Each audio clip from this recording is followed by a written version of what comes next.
यदि तपाईँ नटाँसिने ननस्टिक भाँडाहरू प्रयोग गर्दै हुनुहुन्छ भने अब सोच्ने बेला आएको छ। नयाँ अध्ययन अनुसार यस्ता भाँडामा प्रयोग हुने PFOA भनिने खतरनाक रसायनको सम्पर्कमा आउने किशोर किशोरीहरूमा फ्याटी लिभरको जोखिम 169% बढेको पाइएको छ।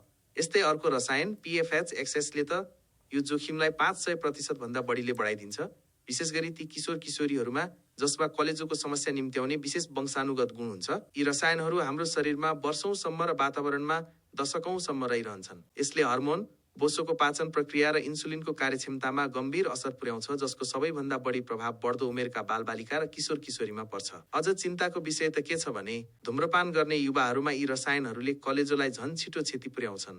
त्यसो भए आफूलाई कसरी जोगाउने? 1. नटाँसिने सतह भएका भाँडाहरू र पानी नछिर्ने सामग्रीहरूको प्रयोग बन्द गर्नुहोस्। 2. खाना पकाउन स्टेनलेस स्टिल वा फलामका भाँडा प्रयोग गर्ने बानी बसाल्नुहोस्। आफ्नो कलेजोलाई समयमै सुरक्षित राख्नुहोस्, किनकि शरीरबाट सजिलै नहट्ने यी रसायनहरू अत्यन्तै हानिकारक हुन्छन्।